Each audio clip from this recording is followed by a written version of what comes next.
दोस्तों हम इस वीडियो में चर्चा करेंगे कि आपका 8वें पे कमीशन जो गठन हुआ है और हालांकि अभी तो कमेटी गठित होगी, लेकिन जो घोषणा हुई है एक प्रकार से मान के चलिए कि गठन हो ही गया है। तो कितना सैलरी बढ़ेगा? बहुत सारे इल्यूजन आपके मन में होंगे। दुगना तो बढ़ ही जाएगा, बहुत सारे न्यूज़पेपर में इतना गुना तो हो ही जाएगा, 50,000 तो हो ही जाएगा, 1 लाख तो हो ही जाएगा, ऐसा आपने सुना होगा। मन में कन्फ्यूजन हो गया होगा। लेकिन आपको जो बेसिक पॉइंट है जिस पे कि ये आपका कैलकुलेशन होगा वो कोई नहीं बता रहा होगा। सीधे बोलेगा आपका 18,000 है, 50,000 मिलना चालू हो जाएगा। क्यों मिलेगा भाई? कैसे कैलकुलेट करके लाए? किसी ने नहीं बताया होगा। मैं जैसे ही घोषणा हुआ था एक चार्ट आपको बना के दिया था। हालांकि बहुत सारे लोगों ने इसको सीरियसली नहीं लिया, लेकिन जब कल हो के न्यूज़पेपर आया तो मेरी जो बातें हैं वही छाप दी गई। आप कहेंगे कि अपनी बड़ाई कर रहे हो, नहीं, आपको मैं पहले प्रूफ दिखा देता हूँ। बड़ाई तो बात की बात है, लेकिन हाँ, जब चीज़ें आपके अनुसार होती है तो कॉन्फिडेंस आता है। जैसा कि आप देखेंगे कि मैंने ये वाला जो टेबल है, जो अश्वनी सर ने घोषणा किया था उसका एक टेबल बनाया उसी रात, और उसी रात अपलोड किया था। देखिएगा 16 जनवरी को घोषणा हुई थी और 16 जनवरी में ही मैंने अपलोड किया था। और इसमें जो मैंने बेसिक बताया था वही बेसिक यहाँ पे आपको देखिए पेपर में मिल गया होगा। देखिएगा केंद्रीय कर्मियों को लेवल 1 के जो कर्मी है उनका बेसिक सैलरी 18,000 से लेके जो है वो बढ़ के कितना हो जाएगा 34,560। न्यूज़पेपर ऑब्वियस है एक दिन बाद छपता है, और मैंने ये 34,560 अपने जो पीडीएफ है, study with ER Manish Telegram channel है, वहाँ से जाके इस पीडीएफ को देख लीजिएगा। इस पीडीएफ को मैंने आपको दिखाया था जिसमें कि जो पेपर में छपा हुआ है वही चीज़ें मैंने आपको बताया था कि क्या आपका बेसिक होगा। जो आपका 8वां पे कमीशन लागू होगा तो यहाँ पे देखिएगा ये जो पीडीएफ है वो मैंने 16 जनवरी को ही अपलोड कर दिया था, और आपने देखा भी होगा चैनल पे सब्सक्राइब कर, ये जो यूट्यूब चैनल है उसको सब्सक्राइब कर ही लिए होंगे, तो वो आप लोग आए होंगे दोबारा, तो आप लोग जानते होंगे कि 34,560 मैंने बताया था। कब? जब जैसे ही घोषणा हुई उसी के 2 घंटे के बाद मैंने ये जो है वो पीडीएफ बनाया था जिसमें कि बताया था कि ये बेसिक है तो उसके अकॉर्डिंग कितना आपका 8वें पे कमीशन में सैलरी हो जाएगा। 1900 पे ग्रेड में है, ये आपका बेसिक है तो कितना आपका हो जाएगा 8वें पे कमीशन में। डिटेल आप देख लीजिएगा, टेलीग्राम पे जाके जुड़िएगा, नीचे डिस्क्रिप्शन बॉक्स में लिंक दिया हुआ है या पिन कर दूंगा कमेंट बॉक्स में, वहाँ से भी देख लीजिएगा। पूरा पीडीएफ दिखाने लगे तो बहुत लंबा हो जाएगा। यहाँ सभी का मैंने पीडीएफ में तैयार कर रखा है। ये वाइट वाला है ना, वो करेंट का है 7वें पे का, और ये वाला जो है आपका जो है वो 8वें पे कमीशन के बाद आपका ये हो जाएगा बेसिक। ठीक है, तो ये तो आपने ऑलरेडी देख लिया होगा। तो अब तो कंफर्म हो गया कि जो मैंने बताया था वो लगभग सही है। देखिए 34,560 मैंने बताया था, और यहाँ पे जो पेपर में है वो भी आपका कितना इसमें दे रखा है कि 34,560। देखिए सही है। तो क्या पेपर वाले मुझसे कॉपी कर लिए? हो सकता है कि मैंने जो कैलकुलेशन किया है वही उसी तरीके से इन्होंने कैलकुलेशन किया होगा।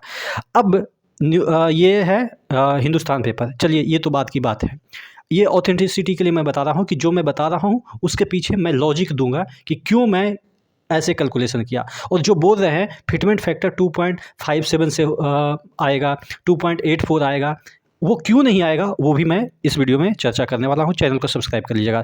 देखिएगा सबसे पहले तो मैं आपको बता दूं कि फिटमेंट फैक्टर क्या होता है। फिटमेंट फैक्टर जो होता है उससे आपकी जो बेसिक सैलरी है उतना मल्टीप्लाई कर दीजिए, उतना बढ़ेगा। सपोज एक सैंपल के तौर पे 18,000 बेसिक सैलरी है आपका, फिटमेंट फैक्टर सपोज 2 आ गया, ठीक है, 2 से मल्टीप्लाई हो जाएगा, 18 दूनी 36, यानी कि आपकी बेसिक सैलरी 8वें पे कमीशन में 36,000 हो जाएगी। ये एक सिंपल टर्म में समझिए कि फिटमेंट फैक्टर क्या होता है। लेकिन फिटमेंट फैक्टर निकलता कैसे? ऐसे तो नहीं है 8वां पे कमीशन लागू हुआ और मन में आया अच्छा 3 दे दो, 2.5 दे दो, 2.7 दे दो, क्या ऐसे ही मन में आया और वो दे देंगे? नहीं, फिटमेंट फैक्टर भी डिपेंड होता है आपके कितना % सरकार देना चाहती है इंक्रीजमेंट, और आपके डीए कितना है। जैसे सपोज यहाँ पे आप देखेंगे कि जब भी पे कमीशन लागू हुआ, सेकंड पे कमीशन लागू हुआ, सरकार ने 14.20 का हाइक दिया सैलरी में, ठीक है।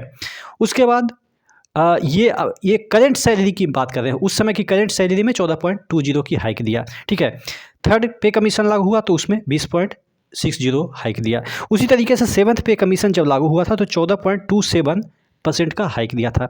जब 6th पे कमीशन लागू हुआ था कांग्रेस के समय, तो यहाँ पे 54% का हाइक दिया था। ये जो 7th पे लागू हुआ था 2016 में, मोदी जी आए थे तब लागू हुआ था, तब 14.27 का ही हाइक मिला था। तो एवरेज जितने भी पे कमीशन लागू हुए हैं उसमें 27% का लगभग एवरेज आपका हाइक मिला है।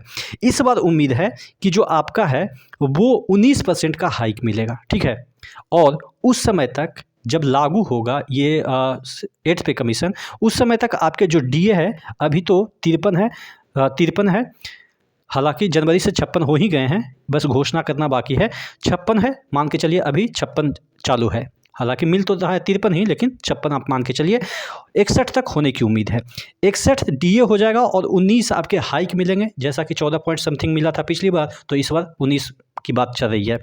तो आपका 1.92 फिटमेंट फैक्टर आता है, और इतना ही से आप मल्टीप्लाई कर दीजिए, आपकी जो अभी सैलरी मिल रही है समझिए उतना ही आपका बेसिक हो जाएगा।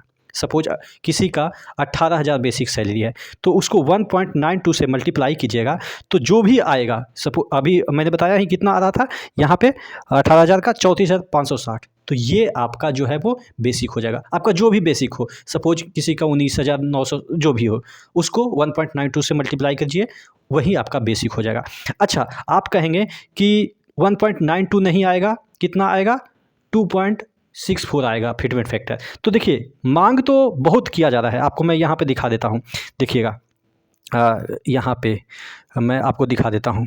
हाँ, यहाँ पे देखिएगा मांग किया जा रहा है कितना, 2.56 से लेकर 2.86 फिटमेंट फैक्टर लागू करने की मांग काफ़ी दिनों से चल रही है। तो मांग तो हमेशा होती ही है अपने अकॉर्डिंग कि हमको ये चाहिए वो चाहिए, क्या सरकार वैसा देती है? आप कहेंगे कि सर पिछली बार जब फिटमेंट फैक्टर हुआ था तो क्या हुआ था, 57 फिटमेंट फैक्टर हम लोग को दिया गया था। तो भाई वो दिया नहीं गया था, वो उतना आ ही रहा था। ये एक सिंपल टर्म में आप समझिए, उस समय डीए कितना था? उस समय डीए देखिएगा कितना था, 125% था, और अभी कितना है? अभी 53 है, जो कि हो जाएगा 61 उस समय, ठीक है। तो 61 मान लिया कि 61 पे आपका 7th पे जो है वो लागू हुआ था, सॉरी 125% पे 7th पे लागू हुआ था, और आप 61 पे 8th पे लागू कर रहे हैं।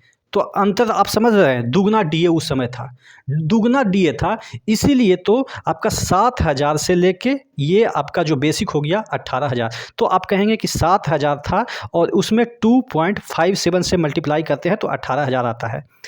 तो ऑलरेडी आपका जो 7,000 ये बेसिक था, वो आपको डीए लगा के पता है कितना हो रहा था? डीए लगा के आपको मैं बता रहा हूँ, ये देखिए आपका 7,000 बेसिक था, मिनिमम बेसिक, और उस पे 125% का डीए और 100% आपका बेसिक, यानी कि 225% अगर करते हैं तो आपका बेसिक ही उस समय 2016 के जनवरी तक आपका इतना आ रहा था, 15,750 आ रहा था, और उसको सरकार बढ़ा के 18,000 कर दी। तो आपको लग रहा है कि बहुत कर दी क्या? भाई ये आप 7,000 से 18,000 मत देखिए कि 7,000 से 18,000 कर दिया, क्योंकि उस समय डीए भी तो 125% था। आप यहाँ पे कोई कंफ्यूज मत होइएगा 225% क्यों लिखे हैं, ये मैथमेटिकल टर्म है कि हम डीए इंक्लूड करके यहाँ पे 225 लिखे हैं, यानी कि डीए और बेसिक मिला के 225% लिखे हैं। तो कहने का मतलब ये है कि आपका बेसिक उस समय 7,000 नहीं था, वो जो डीए है उसको इंक्लूड कर लेते हैं तो आपकी सैलरी ही बढ़ रही थी कितनी, 15,750, और उसको मिला के आपको 18,000 दे दिया। तो लग रहा है कि यार कितना थे फिटमेंट फैक्टर, 2.57 फिटमेंट फैक्टर दे दिया था उस समय। भाई वो उसकी मजबूरी थी, अगर 1.92 देता ना तो ये जो आपकी सैलरी बनी थी वो भी कम, यानी कि जो आपको 15,000 सैलरी मिल रही थी ना, अगर 7वां पे कमीशन उस समय 1.92 देता तो आपका 14,000 हो सकता सैलरी हो जाए, 14,000 क्या 12,000 हो सकता था सैलरी। तो ये जो 2.7 का या 2.57 की जो आप बात कर रहे हैं, वो उस समय इसलिए 2.57 दिया गया था। उस समय आपके डीए इतने हाई ज़्यादा थे कि उसकी मजबूरी थी फिटमेंट फैक्टर 2.57 देना। चूँकि आपको नहीं तो कैलकुलेट करके हम यहाँ पे दिखा देते हैं कैसे फिटमेंट फैक्टर उतना 2.57 दिया गया था, यहाँ पे कैलकुलेट करके दिखा देते हैं। देखिएगा यहाँ पे 1 मिनट, हाँ देखिएगा 2.57 फिटमेंट फैक्टर है कि नहीं, देखिएगा 125% डीए, ठीक है, एक सैंपल के तौर पे 125% डीए, और हाइक कितना दिया था उस समय 14.27 देखिएगा, 14.27 ही दिया था ना, देखिएगा 14.27 हाइक दिया था और 14.27 हाइक दिया था और आपके 125% डीए, तो टोटल मिला के 2.57 आ रहा है कि नहीं फिटमेंट फैक्टर। तो ये जो 2.5 फिटमेंट फैक्टर है वो इसलिए दिया गया था पिछली बार क्योंकि उस समय डीए एकदम तगड़े लेवल पे था, लेकिन इस बार डीए ही आपके 61% पे है और आप कह रहे हैं कि हमको 2.64 फिटमेंट फैक्टर देनी चाहिए। हाँ, मांग जायज़ है, मांग करनी चाहिए, हमारी सैलरी क्यों नहीं 1 लाख होनी चाहिए, लेकिन क्या ये प्रैक्टिकल है? जो बहुत सारे लेक्चर दे रहे हैं यूट्यूब पे कि इतना हो जाएगा, इतना करोड़ मिलेगा, उतना करोड़ कहाँ से मिलेगा, पहले कैलकुलेट करके तो दिखाइए। हाँ, मांग तो आपकी कुछ भी हो सकती है, लेकिन मोस्ट प्रोबेबली जैसे आपका यहाँ पे पिछली बार की हम बात कर लेते हैं, पिछली बार जो हुआ वो आपके कितने 15,000 ऑलरेडी बढ़ रहे थे, उसको 18,000 देने लगा और इंसेंटिव वगैरह की हम बात नहीं कर रहे हैं। तो बहुत सारे बाहर वाले को लग रहा है क्या कि 7,000 बेसिक था उसको 18,000 कर दिया, इतना बढ़ गया, दुगना से भी ज़्यादा बढ़ गया।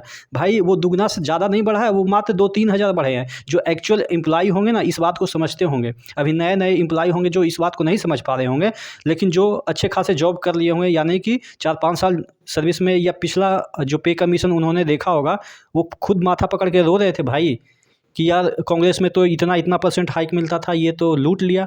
और आप मोदी जी से एक्सपेक्ट करते हैं कि आपको ये करोड़पति बना देंगे, लाखपति बना देंगे। तो जो चीज़ें मैंने बताई है वो थोड़ा सा ध्यान रखिएगा कि आपको कितना सैलरी मिलेगा। आप PDF देख सकते हैं, टेलीग्राम में PDF पड़ा हुआ है। नेक्स्ट वीडियो मिलते हैं, तब तक के लिए जय हिंद।